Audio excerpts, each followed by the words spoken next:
யோனாவுடைய சுவாபம் அது எப்படிப்பட்டதா இருந்தது என்று வேதத்திலிருந்து ஒரு 8 காரியங்களை நான் உங்களுக்கு முன்பாக வைத்து நான் உங்களுக்காக ஜெபிக்க விரும்புகிறேன். முதலாவதாக பார்க்கும் பொழுது இந்த யோனாவை கர்த்தர் நம்புகிறார். நம்பி நினைவே பட்டணத்தில் இருக்கிற அந்த பாவத்தை கண்டித்து அந்த பட்டணத்துக்கு விரோதமாக போய் பிரசங்கிக்கும்படி யோனாவை ஆண்டவர் அனுப்புகிறார். ஆண்டவருடைய இருதயத்திலே அந்த நினைவை குறித்து ஒரு பாரம் இருக்கிறது. அதனால் இந்த யோனாவை ஆண்டவர் தெரிந்தெடுக்கிறார். பாருங்கள், முதலாவது இந்த யோனாவுடைய சுவாபம் எப்படிப்பட்டது என்று சொல்லி பார்க்கும் பொழுது யோனா 1ஆம் அதிகாரம் 4, 5 ஆகிய 2 வசனங்களை வாசிக்க கேட்போம். கர்த்தர் சமுத்திரத்தின் மேல் பெருங்காற்றை வரவிட்டார். அதனால் கடலிலே கப்பல் உடையும் என்று நினைக்கத்தக்க பெரிய கொந்தளிப்பு உண்டாயிற்று. அப்பொழுது கப்பற்காரர் பயந்து அவனவன் தன் தன் தேவனை நோக்கி வேண்டுதல் செய்து பாரத்தை லேசாக்கும்படி கப்பலில் இருந்த சரக்குகளை சமுத்திரத்தில் எறிந்து விட்டார்கள். யோனாவோ வென்றால் கப்பலின் கீழ்த்தட்டிலே இறங்கி போய் படுத்துக் கொண்டு அயர்ந்த நித்திரை பண்ணினான். யோனா என்ன செய்தார் என்று பார்க்கும் பொழுது யோனா கப்பலின் கீழ் தளத்திலே போய் அயர்ந்த நித்திரை பண்ணுகிறவனாயிருந்தார். வேதம் சொல்லுகிறது யோனாவுடைய சுவாபம் எப்படிப்பட்ட சுவாபம். 4ஆம் வசனத்தை வாசிக்கும் பொழுது கர்த்தர் சமுத்திரத்தின் மேல் பெருங்காற்றை விட்டார். அதனால் கடலிலே கப்பல் உடையும் என்று நினைக்கத்தக்கதாக ஒரு பெரிய கொந்தளிப்பு. பாருங்கள், கப்பல் பிரயாணத்திலே போகும் பொழுது அவன் போக வேண்டிய இடத்திற்கு போகாமல் வழிமாறி போகும் பொழுது கப்பல் அந்த கடலிலே ஒரு பெரிய கொந்தளிப்பை கர்த்தர் அனுப்புகிறார். அந்த கொந்தளிப்பின் நிமித்தம் அந்த கப்பலில் இருக்கிற அனைவரும் தங்கள் தேவனை நோக்கி அவர்கள் வேண்டுதல் செய்து கொண்டிருக்கும் பொழுது இந்த யோனா மட்டும் கப்பலின் கீழ் தளத்திலே போய் அவன் உறங்கிக் கொண்டிருந்தானாம், நித்திரை பண்ணி கொண்டிருந்தான். யோனாவுடைய சுவாபம் எப்படிப்பட்டது தெரியுமா? முதலாவது பார்க்கும் பொழுது பயங்கரமான பிரச்சனைகளின் நடுவிலே அந்த பிரச்சனைகளின் நடுவிலே அவன் ஜெபிக்க வேண்டிய நேரத்திலே ஜெபிக்காத யோனாவாய் அவன் இருந்தான். பிரியமானவர்களே, கொந்தளிப்பு, பிரச்சனைகள், தேசங்களிலே போராட்டங்கள், இப்படிப்பட்ட கொந்தளிப்பின் நேரத்திலே நாம் ஜெபிக்காமல் உறங்கிக் கொண்டிருக்கிறவர்களாய் நாம் இருக்கக்கூடாது. யோனாவுடைய சுவாபம் ஜெபிக்க வேண்டிய நேரத்திலே, அந்த கொந்தளிப்பின் நேரத்திலே, அந்த கப்பலிலே பயணம் செய்த எல்லாரும் அவர்கள் தேவனை நோக்கி ஜெபித்த பொழுது யோனா ஜெபிக்க வேண்டிய நேரத்திலே ஜெபிக்காத ஒரு சுவாபம் கொண்ட ஒரு மனிதனாயிருந்தான். என் அன்பு சகோதர சகோதரிகளே, இந்த மாலை வேளையில் கர்த்தர் நம்மோடு கூட இடைப்படுகிறார். நாம் ஜெபிக்க வேண்டிய நேரத்திலே ஜெபியாதபடி நாம் வாழ்கிற ஒரு வாழ்க்கையை ஆண்டவர் அருவருக்கிறார். ஒருவேளை இந்த நாட்களிலே எப்பக்கத்திலும் நெருக்கம், தேசங்களிலே பயங்கரமான பிரச்சனைகள், முழு உலகமும் கலங்கி நிற்கிற இந்த வேளையிலே நாம் ஜெபிக்க வேண்டிய வேலை வந்திருக்கிறது. இந்த நாட்களிலே நீங்கள் நித்திரை செய்கிறவர்களாய் இருக்கக்கூடாது என்று முதலாவது கர்த்தர் நம்மோடு கூட பேசுகிறார். இரண்டாவதாக இந்த யோனா எப்படிப்பட்ட சுவாபம் உள்ளவன் என்று சொல்லும் பொழுது வேதம் தெளிவாய் சொல்லுகிறது. 1ஆம் அதிகாரம் 11ஆம் வசனத்தை 11, 12, 13 வசனங்களை வேகமாய் வாசியுங்கள். பின்னும் சமுத்திரம் அதிகமாய் கொந்தளித்துக் கொண்டிருந்தபடியால் அவர்கள் அவனை நோக்கி, சமுத்திரம் நமக்கு அமரும்படி நாங்கள் உனக்கு என்ன செய்ய வேண்டும் என்று கேட்டார்கள். அதற்கு அவன், நீங்கள் என்னை எடுத்து சமுத்திரத்திலே போட்டு விடுங்கள், அப்பொழுது சமுத்திரம் உங்களுக்கு அமர்ந்திருக்கும். என் நிமித்தம் இந்த பெரிய கொந்தளிப்பு உங்கள் மேல் வந்தது என்பதை நான் அறிவேன் என்றான். அந்த மனுஷன் கரை சேரும்படி வேகமாய் தண்டு வலித்தார்கள். ஆனாலும் சமுத்திரம் வெகு மும்மரமாய் கொந்தளித்துக் கொண்டே இருந்தபடியால் அவர்களால் கூடாமல் போயிற்று. ஆமென். வேதம் சொல்லி இரண்டாவது யோனாவுடைய சுவாபம் எப்படிப்பட்டது என்றால் வேதம் சொல்லுகிறது சமுத்திரத்தையே கொந்தளிக்க பண்ணுகிற ஒரு மனிதனாயிருந்தானாம். அமைதியாய் இருந்த அந்த சமுத்திரம், அமைதியாய் கப்பல் பிரயாணத்திலே போக வேண்டிய அந்த சமுத்திரத்தை கொந்தளிக்க பண்ணுகிற ஒரு யோனாவாய் இருந்தான். எதன் நிமித்தம் என்றால் தன்னுடைய கீழ்ப்படியாமை நிமித்தம். அன்பு சகோதரரை சகோதரியே, இரண்டாவது நம்ம சுவாபம் எப்படிப்பட்ட சுவாபம் தெரியுமா? கொந்தளிக்க பண்ணுகிற கீழ்ப்படியாமை நிமித்தம் நம்முடைய குடும்பங்களிலே, நம்முடைய தனிப்பட்ட வாழ்க்கையிலே நமக்கு நாமே கொந்தளிப்பை ஏற்படுத்திக் கொள்கிறவர்களாய் நாம் மாறி விடுகிறோம். நம்முடைய வாழ்க்கை அமைதியாய் போக வேண்டிய வாழ்க்கை, நம்முடைய வாழ்க்கை சமாதானமாய் போக வேண்டிய வாழ்க்கை, நம்முடைய வாழ்க்கை சந்தோஷமாய் போக வேண்டிய வாழ்க்கை. ஆனால் தேவனுக்கு கீழ்ப்படியாமையினாலே, நீங்கள் தேவனுடைய வார்த்தைக்கு கீழ்ப்படியாததினாலே நீங்கள் கொந்தளிப்பை உங்களுடைய குடும்பங்களிலே ஏற்படுத்திக் கொண்டிருக்கிறீர்கள். நீங்கள் திருச்சபையிலே ஏற்படுத்திக் கொண்டிருக்கிறீர்கள். உங்களுடைய தனிப்பட்ட வாழ்க்கையிலே நீங்கள் கொந்தளிப்பை ஏற்படுத்திக் கொண்டிருக்கிறீர்கள். யோனா பறந்து விரிந்த அந்த சமுத்திரத்தை கொந்தளிக்க பண்ணுகிற ஒரு மனிதனாய் அவன் இருந்தானாம். மூன்றாவதாக பார்க்கும் பொழுது யோனாவுடைய காரியம், அவனுடைய சுபாவம் எப்படிப்பட்டதா இருந்தது என்று வேத வசனத்தை வாசிக்கும் பொழுது வேத வசனம் சொல்லுகிறது 1ஆம் அதிகாரம் 17ஆம் வசனத்தை ஒருவர் வாசியுங்கள். யோனாவை விழுங்கும்படி ஒரு பெரிய மீனை கர்த்தர் ஆயத்தப்படுத்தி இருந்தார். அந்த மீன் வயிற்றிலே யோனா ராப்பகல் 3 நாள் இருந்தான்.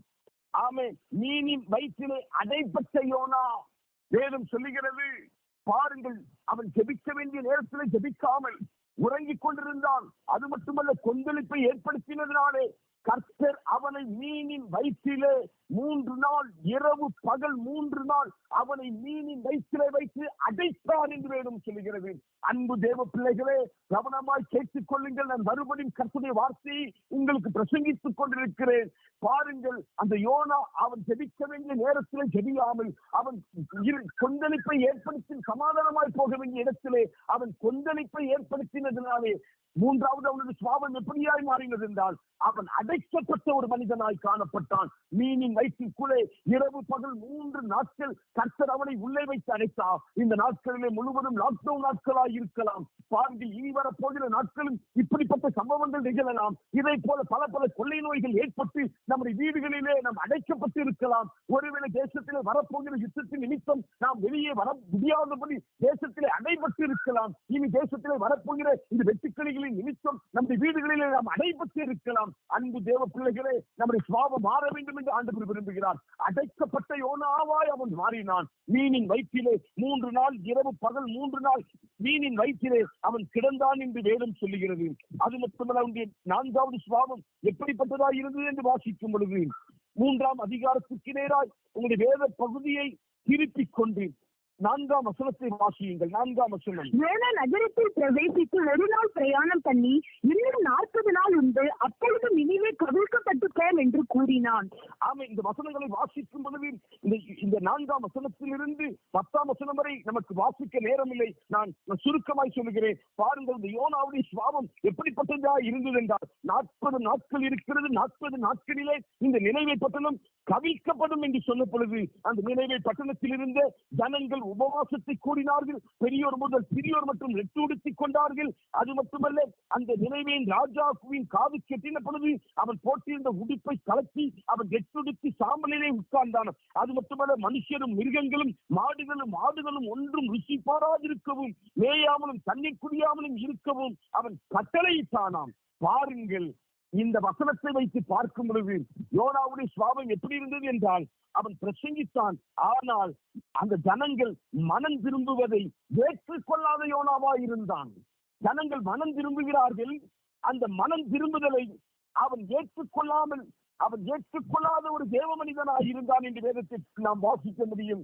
அதன் நிமித்தம் யோனாவுக்கு என்ன நேர்ந்தது என்று பார்க்கும் பொழுது 5வதாக அவன் சுபாவம் எப்படி இருந்தது என்றால் 5வதாக 4ஆம் அதிகாரம் 1ஆம் வசனத்தை ஒருவர் வாசியுங்கள். யோனாவுக்கு இது மிகவும் விசனமாய் இருந்தது. அவன் கடும் கோபம் கொண்டு இது மிகவும் விசனமாயிருந்தது. அவன் கடும் கோபம் கொண்டானாம். கர்த்தரை நோக்கி விண்ணப்பம் பண்ணி, கர்த்தாவை என் தேசத்திலே இருக்கும் போதே நான் இதை சொல்லவில்லையா? இது நிமித்தமே நான் முன்னமே தரிசித்து ஓடி போனேன். நீர் இரக்கமும் மனதுருக்கமும் நீடிய சாந்தமும் மிகுந்த கிருபையும் உள்ளவரும் தீங்குக்கு மனஸ்தாபப்படுகிறவருமான தேவன் என்று அறிவேன். இப்பொழுதும் கர்த்தாவே, என் பிராணனை என்னை விட்டு எடுத்துக் கொள்ளும். நான் உயிரோடு இருக்கிறதை பார்க்கிலும் சாகிறது நலமாயிருக்கும் என்றான். அதற்கு கர்த்தர், நீ எரிச்சலாய் இருக்கிறது நல்லதோ என்று கேட்டாராம். பாருங்கள், எதிர்பார்த்த காரியம் அதை நடக்கவில்லை என்று கடும் கோபமும் எரிச்சலும் கொண்ட யோனா என்று வேதம் சொல்லுகிறது. அவன் எதை எதிர்பார்த்தான்? நினைவே பட்டணம் அழிந்து போக வேண்டும். நினைவே பட்டணத்தில் இருக்கிற 120,000 ஜனங்களும் அவன் கண்ணுக்கு முன்பாக சாக வேண்டும் என்று எதிர்பார்த்தானாம். பாருங்கள், அவனுடைய சுபாவம் எப்படிப்பட்டதா இருக்கிறது. யோனாவை ஆண்டவர் அழைக்கும் பொழுது அவன் பக்தி உள்ளவனாய் இருந்தபடியினால் தான் அவனை நினைவேக்கு போய் பிரசங்கித்து சொன்னார். ஆனால் அவனுடைய சுபாவம் எப்படிப்பட்டது தெரியுமா? இந்த நினைவே பட்டணம் அழிந்து போக வேண்டும் என்று சொல்லி அவன் எதிர்பார்த்தது நடக்காததினாலே தன் ஆவியை விசனப்பட்டு தான் மறிக்க வேண்டும் என்று அவன் விரும்பினானாம். வேதத்திலே 3 பேர் எங்கள் ஜீவனை எடுத்துக் கொள்ளும் என்று ஜெபித்தார்களாம். முதலாவது பக்தனாகிய மோசே என் ஜீவனை எடுத்துக் கொள்ளும் என்று ஜெபித்தார். ஜெபித்தார். இரண்டாவதாக எலியா தன்னுடைய ஜீவனை எடுத்துக்கொள்ளும் என்று கர்த்தரை நோக்கி ஜெபித்தார். மூன்றாவதாக இந்த யோனா கர்த்தரை நோக்கி நான் உயிரோடு இருப்பதை பார்க்கிலும் நான் மரிப்பது நல்லது என்று சொல்லி கர்த்தரை நோக்கி அவன் ஜெபிக்கிறான். பாருங்கள், எதிர்பார்த்தது நடக்கவில்லை என்று சொன்ன உடனே உனக்கு கடும் கோபம் வரலாம். எதிர்பார்த்த காரியம் உனக்கு நடக்கவில்லை என்று சொன்ன உடனே உன்னுடைய வாழ்க்கையிலே அருமை விசுவாசியே, உன்னுடைய வாழ்க்கையிலே எரிச்சல் வரலாம். நான் எதிர்பார்த்தது நடக்கவில்லையே, நான் எதிர்பார்த்து ஒருவேளை உன் சத்துருக்கு விரோதமாக நீங்கள் எதிர்பார்த்தது நடக்காமல் இருந்திருக்கலாம். நீங்கள் எதிர்பார்த்தது அவருடைய குடும்பங்களிலே நடக்காமல் இருந்திருக்கலாம். அதன் நிமித்தம் எரிச்சலாகாதே. யோனாவுடைய ஐந்தாவது சுவாபம், எதிர்பார்த்த காரியம் நடக்கவில்லை என்ற உடனே அவனுக்குள்ளே ஒரு விசனம் வந்தது, கடும் கோபம் வந்தது. அருமை சகோதரியே, கோபத்தை விட்டுவிடு, எரிச்சலை விட்டுவிடு. உன் குடும்பத்திலே ஒருவேளை நீ கோபப்பட்டுக் கொண்டே இருக்கலாம், ஒருவேளை உன் பிள்ளைகளிடத்தில் எரிச்சல் அடைந்து கொண்டே இருக்கலாம். ஆனால் இன்று கர்த்தர் உன்னோடு பேசுகிறார். நீ எரிச்சல் அடையாதே, நீ கோபம் அடையாதே. ஆனால் நீ எதிர்பார்த்தது நன்மையாக இருந்தால் நிச்சயம் கர்த்தர் அதை நிறைவேற்றுவதற்கு அவர் வல்லமை உள்ளவராயிருக்கிறார். பாருங்கள், ஒரு தேவ மனிதனுடைய இருதயம், ஒரு தேவ பிள்ளையுடைய இருதயம் எப்படி இருக்க வேண்டும் தெரியுமா? பட்டணம் ஆசீர்வதிக்கப்பட வேண்டும், என் பக்கத்து வீட்டில் ஆசீர்வதிக்கப்பட வேண்டும், என் எதிரிகள் ஆசீர்வதிக்கப்பட வேண்டும், என் தேசங்கள் ஆசீர்வதிக்கப்பட வேண்டும், புறஜாதிகள் ஆசீர்வதிக்கப்பட வேண்டும் என்கிற அந்த எதிர்பார்ப்பு தான் இருக்க வேண்டுமே தவிர புறஜாதி ஜனங்கள் அழிய வேண்டும், வேற்று மதத்தினர் அழிய வேண்டும், எங்களுக்கு விரோதமாக இருக்கிற தேசங்கள் அழிய வேண்டும் என்கிற அந்த எதிர்பார்ப்பு ஒரு பக்தியுள்ள தேவ பிள்ளையிடம் இருப்பதை ஆண்டவர் விரும்பவே மாட்டார். உன் சத்ருவா இருந்தாலும் அவன் வாழும்படி செடி, உனக்கு விரோதமாய் பேசினாலும் அவன் எழும்பும்படி செடி. கர்த்தர் உண்மை பிரியமாயிருப்பார். ஐந்தாவதாக யோனா எதிர்பார்த்து அந்த காரியம் நடக்காததுனாலே அவன் மரணத்தை விரும்பின யோனாவாம். பாருங்கள், அல்லேலூயா. ஏசாயா தீர்க்கதரிசி எசேக்கியாவுக்கு அவர் நீ மரித்து போய் விடுவீர், நீ உன்னுடைய வீட்டு காரியத்தை ஒழுங்குபடுத்தும் என்று சொல்லிவிட்டு அந்த அரண்மனையின் முற்றத்தை கடப்பதற்கு முன்னே, அந்த அரண்மனையின் பாதியை கடப்பதற்கு முன்னே கர்த்தர் சொல்கிறார், நீ போய் என் தாசனாகி எசேக்கியாவிடம் நாட்களை கூட்டிக் கொடுத்தேன், உன் கண்ணீரையும் உன் விண்ணப்பத்தையும் கேட்டேன் கண்டேன் என்று சொல்லி என்று சொல்லப்படுது.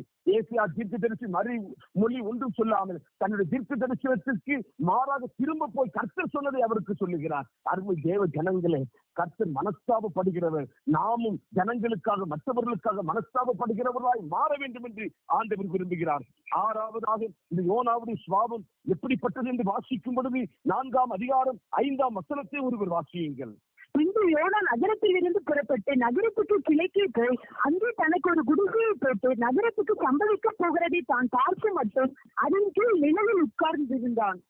பாருங்கள், வேதம் சொல்லுகிறது 3ஆம் அதிகாரம் 10ஆம் வசனத்திலே அவர்கள் தங்கள் பொல்லாத வழியை விட்டு திரும்பினார்கள் என்று தேவன் அவருடைய கிரியைகளை பார்த்து தாம் அவர்களுக்கு செய்வேன் என்று சொல்லியிருந்த தீங்கை குறித்து மனஸ்தாபப்பட்டு அதை செய்யாதிருந்தாராம். ஆனால் இந்த யோனாவுடைய இருதயம் எப்படிப்பட்டதாக இருந்தது என்றால் 4ஆம் அதிகாரம் 5ஆம் வசனத்தை வாசிக்கும் பொழுது நகரத்திற்கு சம்பவிக்க போகிறதை தான் பார்க்கும்படி அதன் கீழ் உட்கார்ந்திருந்தானாம். பாருங்கள், நகரத்தை ஆண்டவர் அழிக்கவில்லை. ஏனென்றால் ஜனங்களுடைய உபவாசம், ஜனங்களுடைய ஜெபம், மனமாறாத தேவனை ஜெபம் மனம் மாற்றியது என்று வேதம் சொல்லுகிறது. இந்த யோனாவுடைய மனம் மாறவில்லை. அவன் என்ன நினைத்தான் தெரியுமா? இந்த பட்டணம் அழிவதை நான் பார்த்து ரசிக்க வேண்டும், இந்த பட்டணத்தில் இருக்கிற ஜனங்கள் மடிவதை நான் பார்த்து ரசிக்க வேண்டும், என் எதிரிகள் மடிவதை நான் பார்த்து ரசிக்க வேண்டும் என்று சொல்லி ஒரு குடிசையை போட்டான் பட்டணத்திற்கு வெளியே. எதற்காக குடிசை போட்டான்? ஜனங்களுக்காக ஜெபிக்கால, ஜனங்களுக்காக திறப்பிலை நிற்கால, இந்த ஜனங்கள் அழிவதை பார்த்து ரசிக்க வேண்டும், இந்த ஜனங்களுடைய கூக்குரலை பார்த்து ரசிக்க வேண்டும் என்று சொல்லி ஒரு குடிசையை போட்டு அந்த குடிசையின் அதன் நிழலிலே அவன் உட்கார்ந்திருந்தானாம். ஆனால் ஆபிரகாம் அப்படிப்பட்ட மனிதன் அல்ல.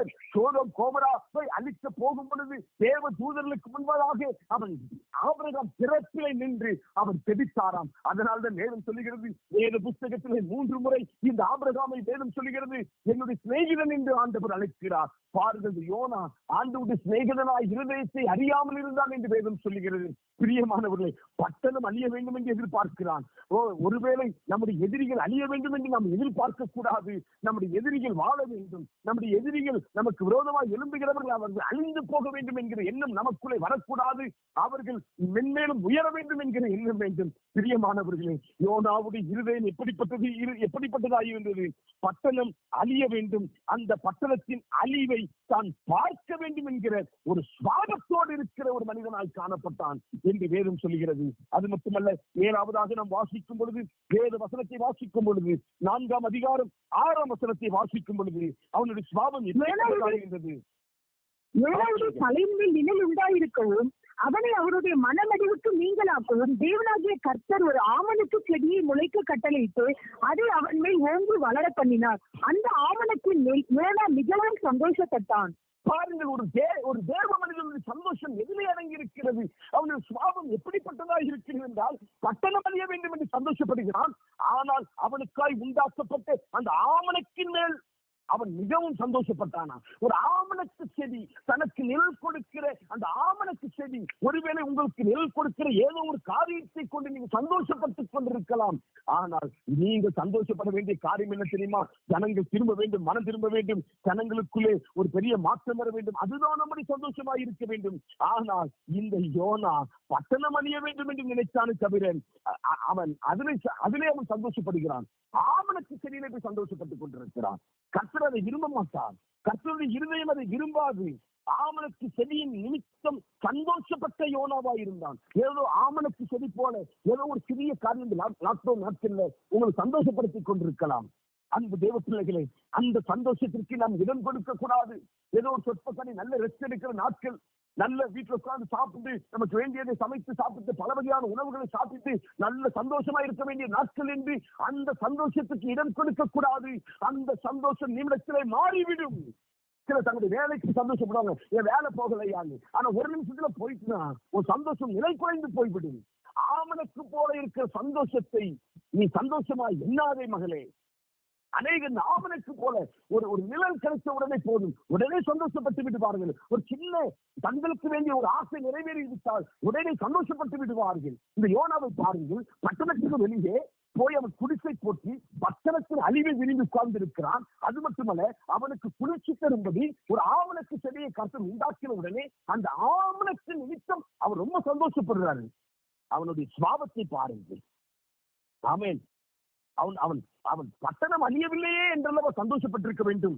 120,000 பேர் அழிக்கப்படவில்லையே என்று சந்தோஷப்பட வேண்டிய அந்த மனிதன் இப்பொழுது ஆமணக்கை பார்த்து சந்தோஷப்படுகிறான். இந்தியாவிலே கொரோனாவுடைய தாக்கம் இல்லை என்று சந்தோஷப்பட வேண்டிய நாம் எத்தனையோ பட்டணங்களிலே ஆயிரங்கள் லட்சங்கள் மறித்திருக்கிறார்கள். ஒரு வீடியோவை உங்களுக்கு அனுப்பினேன். அமெரிக்க தேசத்திலே ஒரு சபையிலே ஊழியக்காரர் சபையிலே வந்து பார்க்கும் பொழுது சபையிலே ஆட்கள் இல்லை. அவர்கள் உட்கார்ந்த இடத்திலே அவருடைய போட்டோக்கள் தான் இருந்தது. அந்த ஊழியக்காரர் இருதயம் உடைக்கப்பட்டது. என் அன்பு சகோதரனை சகோதரியே, நாம் எதற்காய் சந்தோஷப்பட வேண்டுமோ அதற்காய் தேவ சமூகத்திலே சந்தோஷப்படுவதை விட்டுவிட்டு எதற்காய் சந்தோஷப்படக்கூடாதோ அதற்காய் சந்தோஷப்பட்டுக் கொண்டிருக்கிறோம். ஆண்டவர் இந்த இருவிலை கேட்கிறார், நீ எதற்காக சந்தோஷப்பட்டுக் கொண்டிருக்கிறாய்? சிலருக்கு வேலைக்கு போல சம்பளம் கிடைச்ச உடனே சந்தோஷம், இது ஆவணக்கு மகனே. ஆனால் நீ ஜெபிக்க வேண்டியது என்ன தெரியுமா? ஆண்டவரே, இந்த தேசத்தில் இருக்கிற எத்தனை கோடி ஜனங்கள் ஆண்டவரே மரணத்துக்கு தப்புவிக்கப்பட்டார்களே என்று சொல்லி நீ அழுது ஜெபித்திருக்கிறாயா? நன்றி சொல்லி இருக்கிறாயா? உனக்கு கிடைத்த ஆவணக்கை முன்பாக வைத்துக் கொண்டு ஓடி இருக்கிற விசுவாசியே, ஆண்டவர் இங்கு உங்களோடு பேசுகிறார். ஒரு சம்பளம், ஒரு பணம், நம்முடைய வீடு, நம்முடைய செல்வாக்கு, நம்முடைய பெருமை எல்லாம் அது ஆமணக்கு போல் அழிந்து போய்விடும். ஒரு ஆமணக்கு நிமித்தம் அவனுக்கு அவ்வளவு சந்தோஷமா வசனத்தை ஆண்டவர் உணர்த்தின பொழுது எனக்கு வேதனையாக இருந்தது. பட்டணம் அழியவில்லை என்று பட்டணத்திலே போய் சந்தோஷப்பட்டு சுவிசேஷம் பிரசங்கியாமல், மனமாறிய தேவனை பார்த்து சந்தோஷப்படாமல் அவன் ஆமணக்கு செடி நிமித்தமாய் சந்தோஷப்பட்டுக் கொண்டிருக்கிறான். 8ஆவதாக கடைசியாக 4ஆம் அதிகாரம் 10ஆம் வசனத்தை ஒருவர் வாசியுங்கள். அதற்கு கர்த்தர், நீ பிரயாசப்படாததும் நீ வளர்க்காததும் ஒரு ராத்திரியிலே முளைத்ததும் ஒரு ராத்திரியிலே அழிந்து போனதுமான ஆவணக்குக்காக பரிதபிக்கிறாயே. ஆமென். இந்த வசனத்தின்படி கர்த்தருடைய பரிதபிப்பை அறியாமல் போன யோனா கடைசியாக அவனுடைய சுபாவம் எப்படிப்பட்டது? இந்த ஆவணக்கு செடி அதன் நிமித்தம் அவன் எரிச்சலாகிறான். பாருங்கள், ஆண்டவர் சொல்றாரு, நீ பிரயாசப்படாததும், நீ பிரயாசப்படலை, நீ வளர்க்காததும், ஒரே ராத்திரியிலே முளைத்து ஒரே ராத்திரியிலே அழிந்து போனதுமான ஆமணக்கு செடிக்காக நீ பரிதாபப்படுற. இன்னைக்கு நம்ம எதுல பரிதாபப்படுறோம் தெரியுமா? நம்ம பிரயாசப்படாததுக்காக நம்ம ஐயோ என்ன விட்டு போயிட்ட, உன் கையில வந்துச்சு போயிட்டு, பொத்தலான பையில போன மாதிரி போயிட்டு. நீ யோனாவா இருக்காது மகளே. இது ஜெப நேரத்தை அனைவரும் உதாசீனப்படுத்துகிறார். இந்த ஜெப நேரத்தில் நீ வேலை போய் என்னத்தை சம்பாதிச்சிருவேன்? இந்த ஜெப நேரம் 1/2 மணி 40 நிமிடம், பகலெல்லாம் 24 மணி நேரம் கொடுக்கிறார். இந்த 40 நிமிடம் தான் ஜெபம். இந்த ஜெபத்தில் கலந்து கொள்ளாமல் இந்த ஜெபத்தை புறக்கணிக்கிற ஒவ்வொருவருடைய சுவாபத்தையும் கர்த்தர் அறிந்திருக்கிறார். வேதனையோடு சொல்லுகிறேன். ஆனா சிலர் வேலைக்கு போயிட்டு வேலை பார்க்கிற இடத்துல மியூட்ல போட்டு நீங்க இந்த ஜெபத்தில் கலந்து கொள்கிறீர்கள். கர்த்தர் உங்களுடைய இருதயத்தை அறிந்திருக்கிறார். கர்த்தருடைய நேரத்தை நீ அசுத்த பண்ணாத. நீ எதுக்கு பரிதபிக்கிற? யோனா ஆமணக்குக்காக பரிதபிக்கிறாரு. அவர் சொல்றது, யோனா நீ பிரயாசப்படாததும், நீ வளர்க்காததும், நீ ஒரு ராத்திரியிலே முளைத்து ஒரு ராத்திரியிலே அழிந்து போகிறமான ஆமணக்குக்காக பரிதாபப்படுகிறாய். நான் அப்படிப்பட்ட தெய்வம் அல்ல. வலதுகைக்கும் இடதுகைக்கும் வித்தியாசம் அறியாத 120,000 பேருக்கு அதிகமான மனுஷரும் அநேக மிருக ஜீவன்களும் இருக்கிற மகாநகரமாகிய நிறைவைக்காக நான் பரிதபியாமல் இருப்பேனோ? உன்னுடைய சுவாபம், நம்முடைய சுவாபம் மாறணும். ஆமனுக்கு சின்ன இன்னைக்கு கிடைச்ச பணம் நாளைக்கு காலையில அக்கௌண்ட்ல இருக்காது. உனக்கு ஒரு நோய் வந்தா, வியாதி வந்தா, உங்களுக்கு ஒரு தேவை வந்தா, ஆமனுக்கு போல அது கரைந்து போய்விடும். அன்பு சகோதரனே, சகோதரியே, ஆண்டவன் அந்த இருதயத்தை பார்க்கிறார். ஆமனுக்கு நினைச்சு கவலைப்படாத, அதுக்காக பரிதபிக்காத. அவருடைய சாயலிலே உண்டாக்கப்பட்ட ஜனங்கள் நாயை தின்று கொண்டிருக்கிறார்களே. தேசத்திலே வெட்டுக்கிளிகளினாலே பயிர்கள் அழிக்கப்பட்ட விவசாயிகள் தற்கொலை செய்து கொண்டிருக்கிறார்களே. நம்முடைய எல்லையிலே ராணுவ வீரர்கள் யுத்தத்துக்கு ஆயத்தப்பட்டுக் கொண்டிருக்கிறார்கள். யுத்தம் என்றால் எத்தனை பேர் மரித்து போய் விடுவார்கள். அதற்காக பரிதபிக்கிறாயா? எத்தனை குடும்பங்கள், அது எத்தனை பிள்ளைகள் தகப்பனை இழந்த பிள்ளைகளாய் நடுத்தெருவிலே நிற்கும். அதற்காக பரிதாபப்படுகிறாயா? என் அன்பு தேவ ஜனமே, இந்த இரவிலே கர்த்தர் நமக்கு ஒரு பரிதபிப்பை கொடுக்க விரும்புகிறார். நம்முடைய இருதயம் எப்படிப்பட்டதா இருக்கிறது? நம்முடைய இருதயத்தை ஆண்டவர் அறிய விரும்புகிறார். யோனாவுடைய சுவாபம் ஜனங்களுக்காக பரிதபிக்காத ஒரு சுவாபம். ஜனங்களுக்காக சிறப்பில் நிற்காத மனிதனை கர்த்தர் நம்புவதே இல்லை. தயவு செய்து சொல்லுகிறேன், கர்த்தர் வார்த்தையை பிரசங்கிக்க சொன்னதை பிரசங்கிக்கிறேன். ஜெபிக்காத யோனா. 2வது, சமுத்திரத்தை கொந்தளிக்க வைத்த யோனா. 3வது, மீனின் வயிற்றிலே அடைக்கப்பட்ட யோனா. 4வது, மனம் திரும்புறதை ஏற்றுக்கொள்ளாத மனம் திரும்புதலை ஏற்றுக்கொள்ளாத யோனா. 5வது, எதிர்பார்த்தது நடக்கவில்லை என்றவுடன் கடும் கோபமும் எரிச்சலும் அடைந்த யோனா. 6வது, அழிவை, தேசத்தின் அழிவை பார்க்க விரும்பின யோனா. ஜனங்களின் அழிவை பார்த்து சந்தோஷப்பட விரும்பின யோனா. 7வது, ஆமணக்கு செடி நிமித்தம் ஒரு ஆமண